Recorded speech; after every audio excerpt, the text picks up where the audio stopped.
23 अप्रैल 2021 के current affair करेंगे हम इस क्लास में। उसके बाद हम क्वेश्चन करेंगे, ये सारे आर्टिकल कवर करेंगे। फर्स्ट टॉपिक है हमारा सिप्री रिपोर्ट। सिप्री एक इंस्टीट्यूट है जिसका नाम है Stockholm International Peace Research Institute. इसने एक रिपोर्ट जारी करी है आर्म्स इंपोर्ट पे।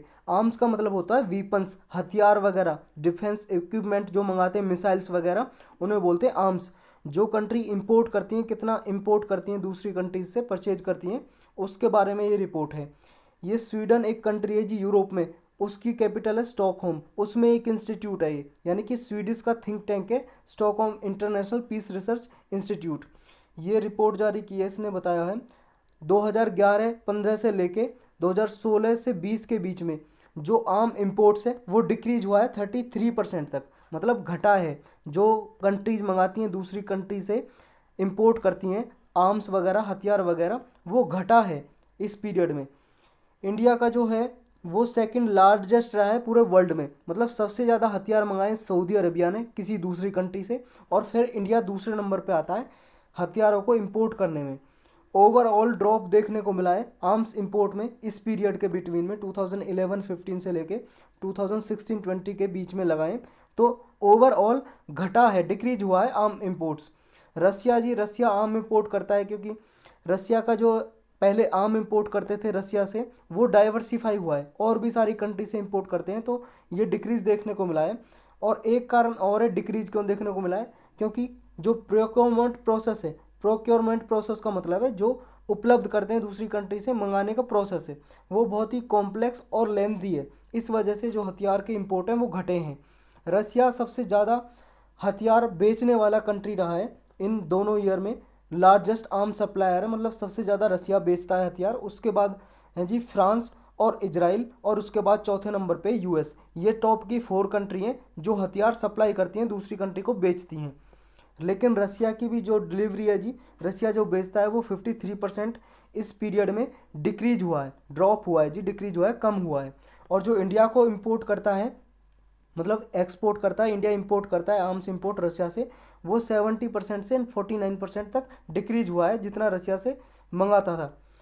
इंडिया का आर्म इंपोर्ट फ्रांस से इंक्रीज हुआ है, रसिया से डिक्रीज हुआ है, लेकिन फ्रांस से इंक्रीज हुआ है 70% तक, इसराइल से 28 मतलब 82% तक इंक्रीज हुआ है। इसराइल से जो हथियार मंगाता है India. US 4th largest supplier है इस पीरियड में, हमने देखा। इंडिया पूरे वर्ल्ड का जितना भी आर्म इंपोर्ट होता है उसमें 9.5% कंट्रीब्यूट करता है इंडिया, मतलब जितने भी मान लो 100 हथियार इंपोर्ट होते हैं पूरे वर्ल्ड वाइड, सारी कंट्री करती हैं, उनमें से 9.5% ये इंडिया इंपोर्ट करता है। कॉम्बैट एयरक्राफ्ट या एसोसिएटेड मिसाइल्स, ये मोर देन 50% आर्म्स इंपोर्ट को कंट्रीब्यूट करते हैं, मतलब जितने भी मान लो हथियार वगैरह मंगाते हैं उनमें से 50% से ज़्यादा तो ये लड़ाकू जो विमान होते हैं, कॉम्बैट एयरक्राफ्ट का मतलब है लड़ने वाले जो विमान होते हैं ना, हेलीकॉप्टर वगैरह, वो और मिसाइल्स, ये ही 50% से ज़्यादा इंपोर्ट करते हैं सारी कंट्री। तो यही था, इसमें चलते हैं नेक्स्ट। नेक्स्ट है USCIRF रिपोर्ट। ये एक यूनाइटेड नेशन, मतलब यूनाइटेड स्टेट्स है ना, जो मतलब अमेरिका का कमीशन है, US commission on international religious freedom. ये रिपोर्ट जारी करता है जी, इंडिपेंडेंट कमीशन है, बाई पार्टीजन कमीशन है। ये रिलीज की है इसने एनुअल रिपोर्ट अभी 2021 की। इस रिपोर्ट में क्या कहा है, इस रिपोर्ट में 14 कंट्रीज को CPC कंट्री बताया है इसने। CPC इसकी, ये जो रिपोर्ट जारी करता है, रिपोर्ट का नाम है CPC। अगर किसी कंट्री में जी रिलीजियस फ्रीडम का वायलेशन हो रहा, उल्लंघन हो रहा है, तो उसे CPC की लिस्ट में डाल देता है। CPC का मतलब है कंट्रीज ऑफ पर्टिकुलर कंसर्न, इस लिस्ट में डाल देता है। इंडिया को भी इंक्लूड करने को बोला है जी इसने। ये ऑब्जर्वेशन क्या किए हैं जी इंडिया के रिगार्डिंग, क्यों इंडिया को बोला है कि इसमें रिलीजियस फ्रीडम की वायलेशन हुआ है, उल्लंघन हुआ है। देखो, पहला कारण तो बताया है कि जो हिंदू नेशनलिस्ट पॉलिसी हैं, मतलब हिंदू राष्ट्रवाद को प्रमोट करने की जो पॉलिसी है जी, उनमें अभी इम्प्रूव हुआ है, मतलब हिंदू नेशनलिस्ट पॉलिसी का प्रमोशन हुआ है इंडिया में, और ये रिलीजियस फ्रीडम को वायलेट करता है, मतलब जो धार्मिक स्वतंत्रता मिली हुई है माइनॉरिटीज़ लोगों की धार्मिक स्वतंत्रता को वायलेशन करता है इंडिया में। दूसरा कारण बताया सिटीजनशिप अमेंडमेंट एक्ट, ये रिलीजियसली डिस्क्रिमिनेटरी है, मतलब धार्मिक इसमें भेदभाव होता है जी इस सिटीजनशिप अमेंडमेंट एक्ट में, धर्म के आधार पर भेदभाव हुआ है इसलिए इंडिया को इस CPC लिस्ट में डालने को बोला है। नेक्स्ट कारण बताया दिल्ली रियोट्स। आपको बता जी दिल्ली रियोट्स हुए थे, दिल्ली में रियोट्स हुए थे इस एक्ट की वजह से, जो सिटीजनशिप अमेंडमेंट एक्ट आया था उसके विरोध में रियोट्स हुए थे। एक कारण बताया है कि जो बाबरी मस्जिद मॉस्क थी, मतलब मस्जिद थी बाबरी मस्जिद, उसका जो केस था उसमें जो भी मान लो पर्सन उसके मतलब इस बाबरी मस्जिद को गिराने के, डिमोलिश करने के अक्यूज थे, मतलब कुछ पर्सन पे आरोप लगा था जिन्होंने बाबरी मस्जिद को गिराया था, तो वो उन इंडिविजुअल्स को, उन पर्सन को बरी कर दिया गया, एक्विटल कर दिया गया, उनको कोई सज़ा नहीं दी गई। एक ये आरोप लगाया जी। और ये रिलीजियस माइनॉरिटी के खिलाफ हेट और वायलेंस होती रहती है इंडिया में, ये एक आरोप लगाया है इस रिपोर्ट में।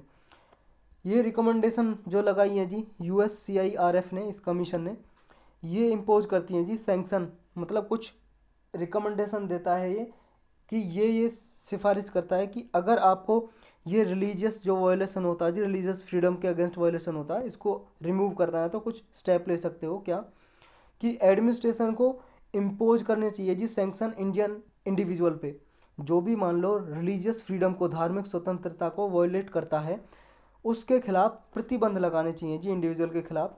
इंटरफेथ डायलॉग को प्रमोट करना चाहिए। प्रमोट करने का मतलब ये है जी, एक मान लो एक रिलीजन से दूसरे रिलीजन में आपस में हारमनी हो सके, उसका प्रमोशन करना चाहिए। जैसे क्वाड एक प्लेटफॉर्म में 4 कंट्रियों को मिलके, ऐसे कोई बाईलैटरल या मल्टीलैटरल फोरम होना चाहिए जो माइनॉरिटी और जो मेजॉरिटी ग्रुप है उनके बीच में हारमनी एस्टेब्लिश करे। नेक्स्ट है जी, इशू को रेज करना चाहिए। US और इंडिया का जब भी बायोलेटरल स्पेस है जी, कोई बायोलेटरल मीटिंग होती है इंडिया और USA की, तो उसमें माइनॉरिटी के अगेंस्ट जो भी मान लो फ्रीडम, रिलीजियस फ्रीडम का वायलेशन होता है, उस क्वेश्चन को रेज करना चाहिए, उस पर मतलब सवाल उठाने चाहिए। ये कुछ रिकमेंडेशन दिए इस कमीशन ने। अब इसके इम्प्लीकेशन क्या है जी, प्रभाव क्या पड़ेंगे, देखो। जो ये कमीशन कहता है कि CPC में डालो, ये रिकमेंडेशन देता है जो भी, ये ना तो कोई बाइंडिंग नहीं है, नॉन बाइंडिंग है, बाध्यकारी नहीं है, मतलब ज़रूरी नहीं है। US को दिए ना इसने, US का कमीशन है तो अमेरिका की गवर्नमेंट को बोलेगा कि हाँ इस पर प्रतिबंध लगाओ या CPC की लिस्ट में डालो, कंट्रीज़ फॉर पर्टिकुलर कंसर्न। तो ये नॉन बाइंडिंग है। पहले भी इसने बोला था जब ट्रंप वहाँ के प्रेसिडेंट हुआ करते थे, तो ट्रंप एडमिनिस्ट्रेशन ने मना कर दिया था, रिजेक्ट कर दी थी इसकी जो भी रिकमेंडेशन दी थी कि इंडिया को CPC की लिस्ट में डालना चाहिए, तो रिजेक्ट कर दिया था पहले भी। तो इतना ही था इसमें। अब इसके बारे में जानते हैं कि ये कमीशन है क्या, कब बना था। US commission on international religious freedom, ये देखो एक एक्ट बनाया था US अमेरिका की गवर्नमेंट ने, जिसका नाम था इंटरनेशनल रिलीजियस फ्रीडम एक्ट। ये 1998 में बनाया था, 1998 में। ये मॉनिटर करता है कि universal right to freedom of religion और बिलीफ अब्रॉड, मतलब विदेशों में जो भी रिलीजन के धार्मिक आधार पर स्वतंत्रता मिलती है, उसको अधिकार को ये मॉनिटर करता है कि हाँ कौन सी कंट्री में इसका वायलेशन हो रहा है या कौन सी कंट्री में धार्मिक स्वतंत्रता प्रदान की जा रही है। वहाँ की गवर्नमेंट मतलब धार्मिक स्वतंत्रता प्रदान करती है माइनॉरिटीज़ को, ये देखता है ये कमीशन। ये एक इंडिपेंडेंट बाईपार्टीजन कमीशन है US फेडरल गवर्नमेंट का। ये कमीशन क्या करता है जी, इंटरनेशनल स्टैंडर्ड है कुछ, उसको यूज करता है और रिलीजियस फ्रीडम को मॉनिटर करता है कि कहीं किसी कंट्री में धार्मिक स्वतंत्रता का वायलेशन तो नहीं हो रहा, उल्लंघन तो नहीं होता है। फिर ये रिपोर्ट जारी करता है जी अपनी, और पॉलिसी जो भी बनाता है उसकी रिकमेंडेशन देता है, सिफारिश देता है। प्रेसिडेंट को देता है जी, और सेक्रेटरी ऑफ स्टेट को देता है। US के प्रेसिडेंट को देता है जी, सेक्रेटरीज ऑफ स्टेट को US के को, और कांग्रेस को, कांग्रेस का मतलब है जी पार्लियामेंट, US की पार्लियामेंट को ये रिपोर्ट देता है। 3 को देता है, प्रेसिडेंट, कांग्रेस और सेक्रेटरी ऑफ स्टेट को।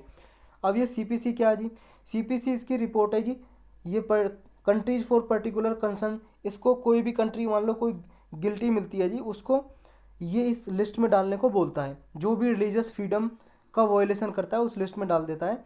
रिलीजियस फ्रीडम का वायलेशन लिखा हुआ है जी इंटरनेशनल रिलीजियस फ्रीडम एक्ट, जो 1998 का US ने बनाया था। इसके अनुसार जो भी धार्मिक स्वतंत्रता का उल्लंघन करता है उसको इस लिस्ट में डालने को बोलता है ये। तो यही था इसके बारे में। चलते हैं नेक्स्ट पे। नेक्स्ट है आर्टिकल 311, ये न्यूज़ में है, clause 2 clause sub clause C of the constitution, ये न्यूज़ में है। न्यूज़ में क्यों है, अभी जम्मू एंड कश्मीर गवर्नमेंट ने ये कहा है कि स्पेशल टास्क फोर्स कंस्टिट्यूट की जाए, मतलब एक स्पेशल टास्क फोर्स बनाई जाए। टास्क फोर्स का मतलब है जी कुछ आदमी मतलब मिला के एक टास्क फोर्स बनाएंगे। किस लिए बनाएंगे, इसमें जो गवर्नमेंट एम्प्लॉयज़ हैं कुछ सरकारी कर्मचारी हैं जी जम्मू कश्मीर में जो काम करते हैं, उन पे ऐसा आरोप लगा है जी, इन्होंने क्या किया है, एंटी नेशनल एक्टिविटी की है जो भारत की सिक्योरिटी को थ्रेट पहुंचाती हैं, यानी कि जम्मू कश्मीर में सुरक्षा को कुछ सुरक्षा के खिलाफ हैं। ये आरोप लगाया गवर्नमेंट एम्प्लॉयज़ पे, जो सरकारी कर्मचारी हैं, कि इन्होंने कुछ एंटी नेशनल एक्टिविटी की हैं, मतलब राष्ट्र के विरुद्ध कुछ एक्टिविटी की हैं, हेट फैलाने में, घृणा फैलाने में इन्होंने काम किया है। ये स्पेशल टास्क फोर्स जो बनाई है, ये स्क्रूटनाइज करेगी जी, स्क्रूटनाइज का मतलब है जी जांच करेगी उन एम्प्लॉयज़ के बारे में, एम्प्लॉयज़ का मतलब जो कर्मचारी हैं जी, कि जिन पे जो सस्पेक्टेड है, जिन पे आरोप लगाए, उनकी एक्टिविटी को ये स्क्रूटनाइज करेगी under article 311 clause 2 sub clause C of the constitution. इसके अंडर ये स्क्रूटनाइज करेगी। बैकग्राउंड क्या जी, क्यों करेगी? देखो, ऐसे आरोप लगे थे कि कुछ गवर्नमेंट एम्प्लॉयज़ थे, सरकारी कर्मचारी, उन्होंने जम्मू कश्मीर में जी कुछ कन्फ्लिक्ट हुआ था, उसमें अपना कुछ पॉलिटिकल ओपिनियन रखा था पब्लिक स्पेस में। इसके अकॉर्डिंग जो ऑफिशियल डेटा है जी, उसके अकॉर्डिंग क्या है, ये एम्प्लॉयज़ कुछ पाए गए स्टोन पेल्टिंग में, मतलब गवर्नमेंट के खिलाफ, मतलब पत्थर वगैरह फेंकने में, एंटी इंडिया डेमोन्स्ट्रेशन में पार्टिसिपेट करने में, एंटी नेशनल सेंटिमेंट्स लोगों में भड़काने में, मतलब लोगों को भड़काने में और प्रोटेस्ट विद्रोह करने में एक सरकारी कर्मचारी इन्वॉल्व पाए गए जी। ये एजिटेशन हुआ था जी, ड्यूरिंग 5 मंथ लॉन्ग एजिटेशन था 2016 में। तो इसके खिलाफ इन पे आरोप लगे जी। अब अंडर आर्टिकल जो 311 है क्लाउज 2 सब क्लाउज सी, इसमें क्या है, इसके अंतर्गत प्रेसिडेंट, अगर मान लो जी प्रेसिडेंट सेटिस्फाई हैं, हमारे जो राष्ट्र के मतलब राष्ट्रपति हैं जी, वो अगर उन्हें लगता है कोई भी पर्सन जो पब्लिक सर्विस में है, कोई भी गवर्नमेंट एम्प्लॉय है जी, वो अगर मान लो उस पर आरोप लगे हैं कि वो स्टेट की सिक्योरिटी के अगेंस्ट है, मतलब राष्ट्र की सुरक्षा के अगेंस्ट उसने कुछ एक्टिविटी की है, तो उसे टर्मिनेट किया जा सकता है, मतलब वो नौकरी से निकाला जा सकता है without any recourse to normal procedure under article 311 clause 2। देखो जी, ये जो आर्टिकल 311 है, इसमें क्या लिखा है, कोई भी मान लो अथॉरिटी, मान लो आप यूपीएससी ने आपका रिक्रूटमेंट किया, आप आईएएस आईपीएस बन गए, तो आपको ये है, इसके जो आर्टिकल 311 है, में इसमें आपको सेफ गार्ड मिले हुए हैं कुछ, कि अगर आपको रिमूव करना है तो आपको प्रॉपर हियरिंग ट्रायल की जाएगी, मतलब आपको मौका दिया जाएगा अपने बचाव के लिए। लेकिन अगर आप, इस आर्टिकल में ये भी है कि अगर आप राष्ट्र की सुरक्षा के अगेंस्ट कोई काम करते हो तो ये आर्टिकल आपको उपलब्ध नहीं होगा, मतलब आपको कोई सुरक्षा नहीं दी जाएगी, मतलब आपको जो अपॉर्चुनिटी दी जाती है ना कि अपने बचाव में आप कर सकते हो कुछ भी, तब नहीं दिया जाएगा अगर आप पे आरोप ये हैं और आप पाए गए गिल्टी स्टेट की सिक्योरिटी के अगेंस्ट, तो ये आर्टिकल तब लागू नहीं होगा। लागू इसलिए नहीं होगा क्योंकि ये आर्टिकल में आपको सुरक्षा दी गई है, जब भी आप आईएएस आईपीएस हो तो कुछ सुरक्षा दी गई है, तो तब नहीं होगा अगर आप राष्ट्र की सुरक्षा के खिलाफ कुछ भी गिल्टी पाए गए हो। सेटिस्फेक्शन है जी, ये सब्जेक्टिव सेटिस्फेक्शन है इसमें प्रेसिडेंट का, और ये अपॉर्चुनिटी नहीं देता किसी भी एम्प्लॉय को अगर वो स्टेट की सिक्योरिटी के अगेंस्ट, उसके इंटरेस्ट के अगेंस्ट गिल्टी पाया जाता है, दोषी पाया जाता है। ये क्लाउज ये कहता है कि कोई भी रीज़न देने की भी ज़रूरत नहीं है, अगर सेटिस्फेक्शन हो जाता है प्रेसिडेंट का कि हाँ सिक्योरिटी ऑफ स्टेट के अगेंस्ट है, तो कोई रीज़न देने की भी ज़रूरत नहीं है। इस तरह से इसमें सेफ गार्ड दिए गए हैं जी। आर्टिकल 311 क्लाउज 1 में कहा गया है, ये कहता है कोई भी सिविल सर्वेंट को डिसमिस या रिमूव नहीं किया जा सकता by any authority subordinate to the authority by which he was appointed. मान लो जी आपको यूपीएससी ने अपॉइंट किया जी, आपका रिक्रूटमेंट हुआ है, मतलब रिक्रूटमेंट आपका जो किया है यूपीएससी ने किया है, और अपॉइंट आपको करते हैं जी प्रेसिडेंट।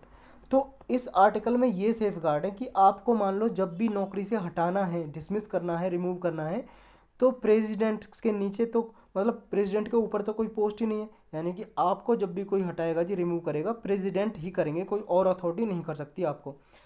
और आर्टिकल 311 में क्लाउज 2 में ये आपको सेफ गार्ड दिए जाते हैं सिविल सर्वेंट को, जब भी मान लो आप सिविल सर्वेंट बनोगे आईएएस आईपीएस, तो आपको ना ही रिमूव कर सकते हैं कोई, ना डिसमिस कर सकते हैं, ना ही आपकी रैंक को रिड्यूस कर सकते हैं।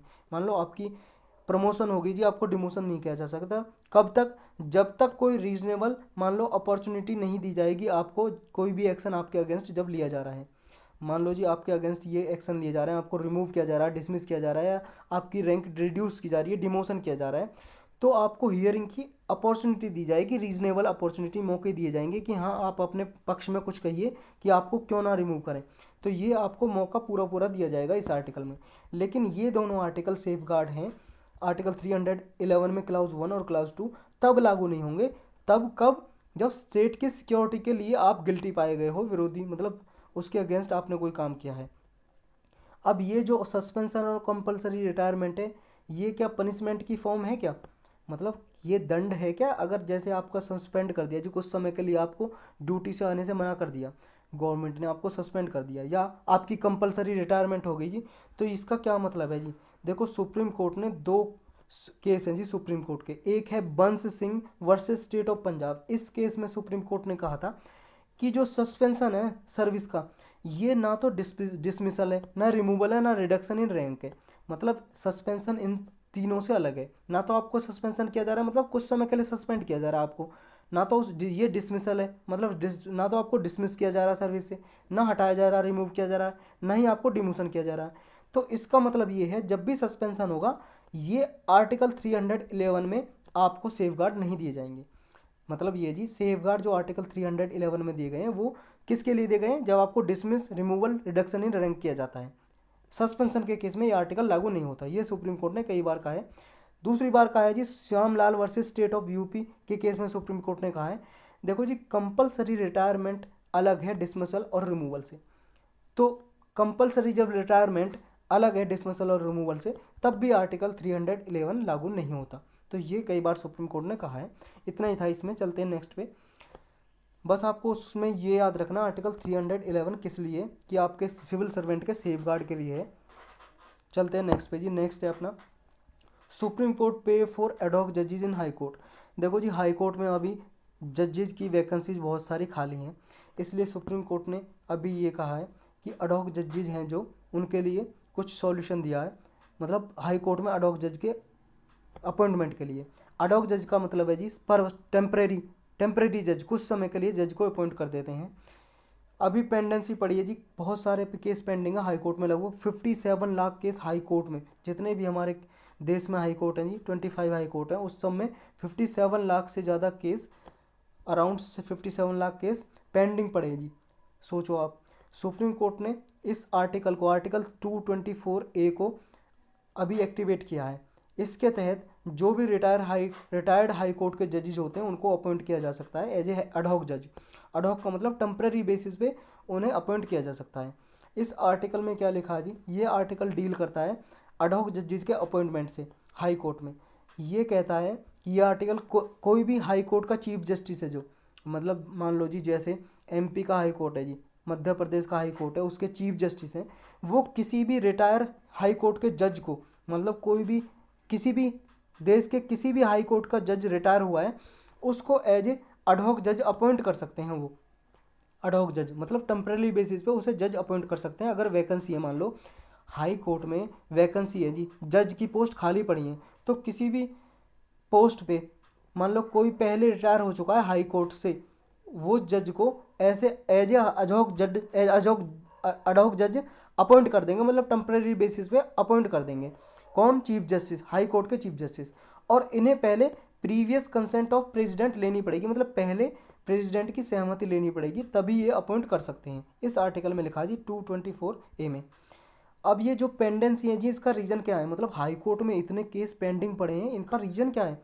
सबसे बड़ा रीज़न है जी खुद गवर्नमेंट के सबसे ज़्यादा केस हैं जी हाई कोर्ट में जो पेंडिंग पड़े हैं, गवर्नमेंट के चलते रहते हैं जी केस। दूसरा सबसे बड़ा कारण है जी लेस बजटरी अलोकेशन, मतलब बजट में जी सबसे कम अलोकेशन दी जाती है, मतलब बहुत ही कम दी जाती है अलोकेशन, मतलब मनी बहुत कम प्रोवाइड किया जाता है हाई कोर्ट के लिए, जुडिशरी के लिए। जीडीपी का लगभग 0.08 से लेके 0.09% के बीच में ही मनी अलोकेट की जाती है जुडिशरी के लिए। थर्ड कारण है जी एडजमेंट। एडजमेंट क्या है जी? तारीख पे तारीख दी जाती है जी, केस में बढ़ता जाता है, केस डिले हो जाता है। नेक्स्ट है जी डिले इन जुडिशियल अपॉइंटमेंट, मतलब जज की पोस्ट खाली पड़ी है जी, कोई अपॉइंटमेंट ही नहीं होता इतने सालों से, इतनी के जजों की मतलब 6-6 महीने 7-7 महीने साल भर तक जजों की मतलब खाली पड़ी रहती हैं पोस्ट, उन पर अपॉइंटमेंट ही नहीं होता, नियुक्ति नहीं होती। एक ये कारण है। इसमें इतना ही था, चलते हैं नेक्स्ट में। नेक्स्ट है अभी जी नरसिम्हन है जी, एम नरसिम्हन, ये गवर्नर थे आरबीआई के, एक्स गवर्नर। इनके अध्यक्ष में 2 कमेटी बनी थी जी। उन कमेटी ने रिफॉर्म किए थे कुछ बैंकिंग सेक्टर में। तो ये अभी मर गए, मतलब पासिज अवे हो गए जी, 94 की एज में स्वर्ग सिधार गए। इसलिए न्यूज़ में जी हम इनके पढ़ेंगे जी, जो कमेटी इन्होंने बनाई थी, मतलब इनकी कमेटी थी जिन्होंने जो रिपोर्ट दी थी। ये 2 कमेटी के चेयरमैन थे जी, 2 कमेटी जिन्होंने बैंकिंग सेक्टर में फाइनल सेक्टर रिफॉर्म किए जी, कुछ सजेशन दिए इन्होंने, वो बहुत ही इंपॉर्टेंट है जी। इन्होंने फर्स्ट कमेटी थी जी, उसमें बैंकिंग के मर्जर के बारे में कुछ, मतलब बैंक हैं उनको बड़े बैंक में, मतलब छोटे बैंक को बड़े बैंक में मिलाना चाहिए, ऐसे सजेशन इन्होंने दिए नरसिम्हन कमेटी ने। फर्स्ट नरसिम्हन कमेटी जो रिपोर्ट आई थी जी, वो आई थी 1991 में, 1991 में इसकी फर्स्ट रिपोर्ट आई। फर्स्ट रिपोर्ट में इन्होंने बोला कि इन्होंने पहले जो बैंकिंग स्ट्रक्चर चलता था उसको जी 4 टियर बैंकिंग स्ट्रक्चर में कन्वर्ट कर दिया, मतलब 4 कैटेगरी में डिवाइड कर दिया बैंकिंग को। उसके बाद इन्होंने 3 लार्जर बैंक को टॉप पे रखा। इन्होंने इंट्रोड्यूस किया जी रूरल फोकस्ड बैंक का कंसेप्ट इंस्टीट्यूट किया, मतलब जो रीजनल रूरल बैंक हैं इन्होंने ही पहले सजेशन दिया था, लोकल एरिया में जो बैंक खुलते हैं उनका सजेशन इन्होंने ही दिया था इस कमेटी में, नरसिम्हन कमेटी, जो फर्स्ट नरसिम्हन कमेटी 1991 में बैठी थी। उन्होंने एक रिपोर्ट में कहा जी, जो बैंक जो इन्वेस्टमेंट करता है, बॉन्ड इन्वेस्टमेंट, ये मैंडेटरी है, इसको घटाया जाए, रिड्यूस किया जाए। और कैश रिजर्व रेशो है उसकी लिमिट को भी रिड्यूस करने के लिए बोला। जो CRR होता है ना, कैश रिजर्व रेशो, जो बैंक को आरबीआई में रखना पड़ता है, इसकी लिमिट को घटाने के लिए इन्होंने इस कमेटी में मतलब रिपोर्ट दी थी जी। इन्होंने कंसेप्ट जो कैपिटल एडिक्वेसी रेशो का कंसेप्ट है इन्होंने इंट्रोड्यूस किया जी इन्होंने। और जो ब्रांच लाइसेंसिंग पॉलिसी है उसको अबॉलिश करने के लिए बोला। ब्रांच लाइसेंस पॉलिसी ये जी, देखो जी, कुछ समय पहले जब इन्होंने रिपोर्ट दी थी, इससे पहले क्या होता था 1991 से पहले, एक बैंक खुला जी, मान लो SBI बैंक है, इसकी ब्रांच अभी 10 ब्रांच है, अगर मान लो इसे 11वीं ब्रांच खोलनी हो ना तो इसे लाइसेंस लेना पड़ता था आरबीआई से। लेकिन ये प्रोसीजर फिर अबॉलिश कर दिया, हटा दिया। इन्होंने सजेशन दिया था कि एक बैंक को अपनी ब्रांच खोलनी है, नई ब्रांच, तो उसके भी लाइसेंस क्यों लेनी पड़ेगी, क्योंकि बैंक तो ऑलरेडी लाइसेंस ले चुका है ना बैंक चलाने के लिए, तो उसे ब्रांच खोलने के लिए क्यों लाइसेंस लेना पड़ता है, तो इसको भी अबॉलिश इन्होंने ही करवाया।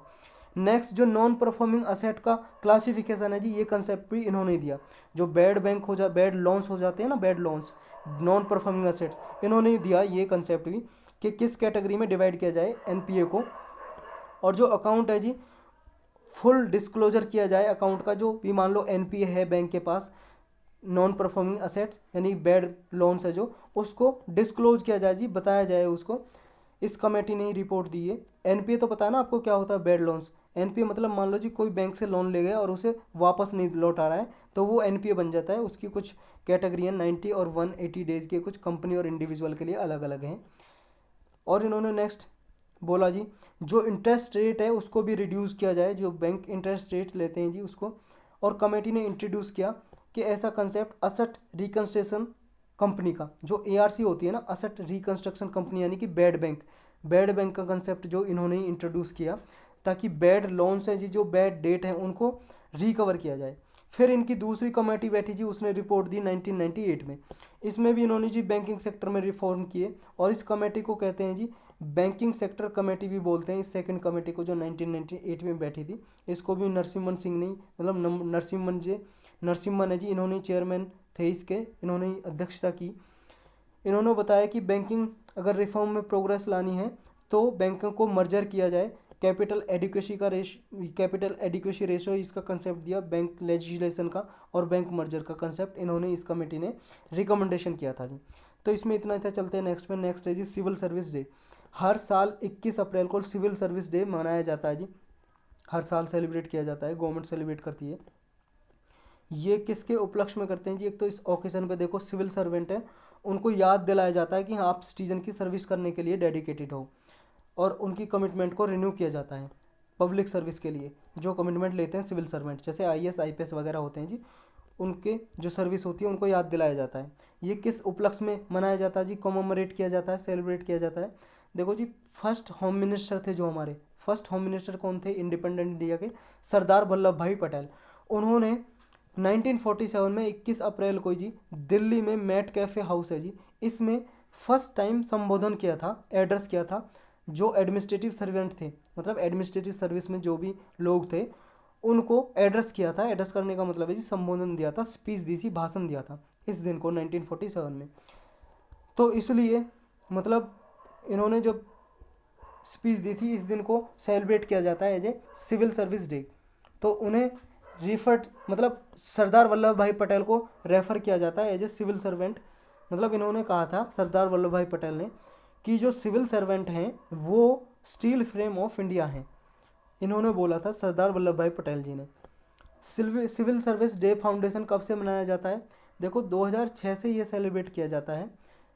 ये फर्स्ट फंक्शन हुआ था विज्ञान भवन में जो न्यू दिल्ली में है।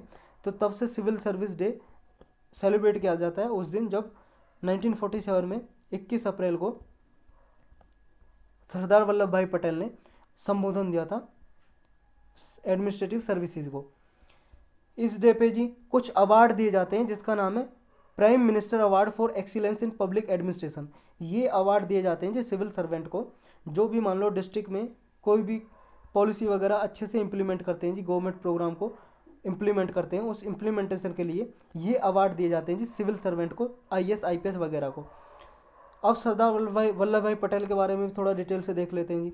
इन्हें आयरन मैन ऑफ इंडिया के नाम से जाना जाता है, मतलब लौह पुरुष, भारत के लौह पुरुष के नाम से जाना जाता है सरदार वल्लभ भाई पटेल को। इनका जन्म होता है जी 31 दिसंबर 1875 को इनका जन्म होता है। गुजरात के नादियाद में इनका जन्म होता है और 15 दिसंबर 1950 को इनकी मृत्यु हो जाती है जी। नेशनल यूनिटी डे इनके बर्थ एनिवर्सरी को कॉमेमोरेट करने के लिए, मतलब इनकी जयंती को सेलिब्रेट करने के लिए नेशनल यूनिटी डे सेलिब्रेट किया जाता है। हिंदी में राष्ट्रीय एकता दिवस भी बोल सकते हो आप, सेलिब्रेट किया जाता है इनकी बर्थ एनिवर्सरी को। ये फर्स्ट होम मिनिस्टर और डेप्यूटी प्राइम मिनिस्टर थे इंडिपेंडेंट इंडिया के। इन्होंने सबसे अच्छा रोल निभाया था जी इंटीग्रेशन में। जो पहले इंडियन प्रिंसली स्टेट हुआ करते थे जी, कुछ 565 रियासतें थी, अलग अलग स्टेट्स थे, प्रिंसली स्टेट, राजा महाराजाओं के स्टेट थे जी अलग अलग, उनको एक जगह इंडिया में इंडियन फेडरेशन में मिलाया जी इन्होंने। इनको जो सरदार का टाइटल दिया था जी तब दिया था जब बरदौली सत्याग्रह हुआ था गुजरात में, तो उसके लीडर थे जी ये। उन मतलब बरदौली सत्याग्रह का नेतृत्व किया था इन्होंने, उसके लीडर थे, इसलिए वहाँ की महिलाओं ने, वुमन ने इनको वल्लभ भाई पटेल थे, वल्लभ भाई पटेल से सरदार का टाइटल ले दिया और सरदार, उसके बाद से सरदार वल्लभ भाई पटेल कहा जाने लगा इनको। सरदार का मतलब होता है जी चीफ या लीडर, मतलब नेता या मुखिया, सरदार का मतलब होता है। तो ये एक तरह से रियल यूनिफायर थे जी इंडिया के, मतलब इंडिया को एक इकट्ठा करने वाले। तो इन्होंने इंडिया को इंटीग्रेट किया और यूनाइटेड किया, यूनाइटेड का मतलब एक भारत किया इंडिपेंडेंट नेशन को। और इन्होंने पीपल ऑफ इंडिया से, मतलब भारत के लोगों से रिक्वेस्ट की कि भारत को यूनाइटेड करने के साथ साथ एक क्रिएट करो श्रेष्ठ भारत, मतलब foremost Bharat, foremost India create करो, मतलब श्रेष्ठ भारत क्रिएट करो। इसी की वजह से प्राइम मिनिस्टर ऑफ इंडिया ने जी 2015 में एक कैंपेन चलाया, अभियान इनकी 140वीं बर्थ एनिवर्सरी पे, जिसका नाम था एक भारत श्रेष्ठ भारत। एक कैंपेन चलाया भारत को एकजुट करने के लिए। इनको जी सरदार वल्लभ भाई पटेल को बोला जाता है patron saint of India civil servant.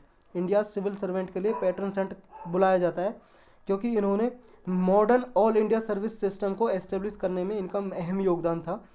इनके उपलक्ष्य में इनको ऑनर देने के लिए, इनके सम्मान के लिए गुजरात में, गुजरात की डिस्ट्रिक्ट है जी नर्मदा, उसमें एक प्लेस है केवड़िया, वहाँ पे इनके सम्मान में सरदार वल्लभ भाई पटेल का एक स्टैचू बनाया गया है जी, जिसे स्टैचू ऑफ यूनिटी भी कहते हैं। ये 182 मीटर लंबा है जी। इस लेक्चर में इतना ही था। अब क्वेश्चन करेंगे जी हम। फर्स्ट है, कुछ स्टेटमेंट दिए हैं जी, आपको करेक्ट बताना है। पहली स्टेटमेंट कह रही है, आप इंग्लिश में खुद पढ़ो, मैं एक्सप्लेन करूँगा। 2/3 से ज़्यादा जो इंडिया एक्सपोर्ट करता है जी, क्रूड ऑयल एक्सपोर्ट करता है, वो गल्फ रीजन से करता है। क्या क्रूड ऑयल का मतलब है जी पेट्रोलियम, जो पेट्रोल डीजल जो हम मंगाते हैं पेट्रोलियम, जिससे फिर पेट्रोलियम से पेट्रोल डीजल बनाते हैं, वो गल्फ रीजन से इंपोर्ट करता है क्या, आयात करता है क्या, 2/3 से भी ज़्यादा। इंडिया सबसे टॉप इम्पोर्टर है क्रूड ऑयल का और प्रोडक्ट का वाया सुएज कैनाल, मतलब सुएज कैनाल में जितना भी इंपोर्ट होता है सबसे ज़्यादा इंडिया करता है क्रूड ऑयल और प्रोडक्ट का। आपको बताना जी करेक्ट, पहला दूसरा दोनों करेक्ट या दोनों गलत। देखो जो सी आंसर करेक्ट है, दोनों ही सही है। चलते हैं नेक्स्ट पे। नेक्स्ट है जी अपना कुछ स्टेटमेंट दिए हुए करेक्ट बताना है आपको डीपीएसपी के रिगार्डिंग। फर्स्ट स्टेटमेंट बोल रही है कि वीकर सेक्शन को, कमज़ोर वर्ग है जो गरीब लोग हैं उनको न्याय दिलाना सोसाइटी में, ये कॉन्स्टिट्यूशनल मैंडेट है क्या। नेक्स्ट बोल रहा है कि इक्वल जस्टिस और फ्री लीगल एड जो कॉन्सेप्ट है ये डीपीएसपी में, हमारे इंडियन कॉन्स्टिट्यूशन में डीपीएसपी का पार्ट है क्या। आपको बताना है कौन सा करेक्ट है, पहला, दूसरा, दोनों या दोनों गलत। देखो जी सी करेक्ट आंसर है, दोनों सही है। चलते हैं नेक्स्ट पे। नेक्स्ट है अपना ये बताना 69th कॉन्स्टिट्यूशनल अमेंडमेंट एक्ट है वो किससे रिलेटेड है, आपको ये बताना है। फर्स्ट बोल रहा है कि जो दिल्ली में एनसीटी गवर्नमेंट है, मतलब एनसीटी है, national capital territory of Delhi है, इसमें जो रिप्रेजेंटेटिव गवर्नमेंट है, रिप्रेजेंटेटिव फॉर्म ऑफ गवर्नमेंट, इसके थ्रू ही दी गई। नेक्स्ट बोल रहा है नागालैंड अरुणाचल प्रदेश में जो स्टेटहुड का अब उसे स्टेटस दिया उससे रिलेटेड है, या फिर जो कोऑपरेटिव सोसाइटीज़ हैं उनको प्रोटेक्शन दी जाती है, कॉन्स्टिट्यूशनल स्टेटस दिया उसके रिगार्डिंग है, या फिर जो डिफेक्शन होता है जी ग्राउंड, मतलब डिस्क्वालिफिकेशन होता है on the ground of defection, उससे रिलेटेड है। इसका आंसर है जी ए। देखो इससे दिल्ली की गवर्नमेंट में रिप्रेजेंटेटिव गवर्नमेंट बनाई और सीएम को की जो पोस्ट क्रिएट की है 69th कॉन्स्टिट्यूशनल अमेंडमेंट एक्ट से ही की जी। चलते हैं नेक्स्ट पे। नेक्स्ट है हमारा एड एब्जॉर्प्टिव कैपेसिटी और कैरिंग कैपेसिटी किससे रिलेटेड है ये बताना है आपको। Evolutionary biology, geographical determinism, employment plasticity या सस्टेनेबल डेवलपमेंट। इसका आंसर है जी डी, सस्टेनेबल डेवलपमेंट से रिलेटेड है। कैरिंग कैपेसिटी या ऑब्जर्वेटिव कैपेसिटी का मतलब ये है जी जितना मान लो किसी नेचर को नुकसान हो रहा है, अगर वो नुकसान जैसे मान लो कोई हार्म हो रहा है जी, नुकसान हो रहा है, पेड़ पौधे काटे जा रहे हैं किसी, या पॉल्यूशन हो रहा है, अगर उस नुकसान को वो भरपाई करने में एबिलिटी है उसकी, मतलब कैपेसिटी इतनी है पेड़ पौधों की, जो भी नुकसान हो रहा है पॉल्यूशन उसको एब्जॉर्व कर पा रहे हैं, अपनी कैरिंग कैपेसिटी तक हैं, तो उसे बोलते हैं जी ये एब्जॉर्बिव कैपेसिटी या कैरिंग कैपेसिटी। मतलब जितना पॉल्यूशन हुआ है उसको एब्जॉर्व कर लिया जाए पेड़ पौधों के द्वारा, जितना मान लो पेड़ पौधे काटे गए वो अपने आप को रिकवर कर लें, या जितने आपने मिनरल्स निकाले अर्थ से वो मिनरल्स दोबारा से हो जाए वहाँ पे, तो इसे बोलते हैं कैरिंग कैपेसिटी या एब्जॉर्टिव कैपेसिटी। ये सस्टेनेबल डेवलपमेंट से रिलेटेड है। नेक्स्ट बताना जी आपको, ये दो प्रोग्राम है, एक forest carbon partnership facility, forest investment programme, ये किसके इनिशिएटिव है, किसने चलाया इन प्रोग्राम को ये बताना है आपको। यूनाइटेड नेशन इन्वायरमेंट प्रोग्राम ने, मतलब यूनेप ने चलाया क्या, यूनेप को शॉर्टकट में यूएन इन्वायरमेंट भी बोलते हैं। वर्ल्ड बैंक के हैं या यूनाइटेड नेशन डेवलपमेंट प्रोग्राम के हैं या फाओ के हैं जी, फूड एंड एग्रीकल्चर ऑर्गेनाइजेशन के। ये प्रोग्राम है जी वर्ल्ड बैंक के हैं, इसका आंसर बी हो जाएगा, दोनों आप याद कर लीजिए इनको। नेक्स्ट है आपको बताना है 4/1000 इनिशिएटिव के रिगार्डिंग कुछ स्टेटमेंट दी हुई है, आपको करेक्ट स्टेटमेंट बतानी है। पहली स्टेटमेंट बोल रही है जो 4/1000 इनिशिएटिव है, इसका मतलब है ये इंटेंड करता है कि सॉइल ऑर्गेनिक मैटर को इंक्रीज किया जाए, एंड कार्बन सिक्वेस्ट्रेशन है उसको क्या जी, इसको भी इंक्रीज किया जाए through the implementation of agriculture practices such as agro forestry and conservation agriculture. मतलब कि इसका मतलब है जी जो 4000 इनिशिएटिव है, एक प्रोग्राम है, इसका मतलब ये है सॉइल की जो ऑर्गेनिक मैटर है उसको इंक्रीज किया जाए, बढ़ाया जाए, और सॉइल की जो कार्बन एब्जॉर्ब करने की क्षमता है उसको भी इंक्रीज किया जाए। कैसे, अच्छी से अच्छी एग्रीकल्चर कृषि में प्रैक्टिस अडॉप्ट की जाए, जैसे एग्रो फॉरेस्ट्री मतलब पेड़, एग्रो फॉरेस्ट का मतलब होता है क्रॉप कल्टीवेशन करने के साथ साथ खेतों में पेड़ लगाए जाएँ, और कंजर्वेशन एग्रीकल्चर अडॉप्ट की जाए, तो इसका मतलब ये है क्या। नेक्स्ट बोल रहा है ये 4/1000 इनिशिएटिव UNFCCC का एक इनिशिएटिव है, प्रोग्राम है, इसने चलाया था क्या, United nation framework convention on climate change, ये 1992 का अर्थ समिट है उससे निकला था जी। अर्थ समिट हुआ था ब्राज़ील के डी जनेरियो शहर में हुआ था। तो आपको बताना है ये कौन सा करेक्ट है इनमें, पहला, दूसरा, दोनों करेक्ट या दोनों गलत। देखो जी दोनों स्टेटमेंट ही करेक्ट हैं, तो इसके आंसर सी हो जाएगा। इसी के साथ हमारा लेक्चर भी समाप्त।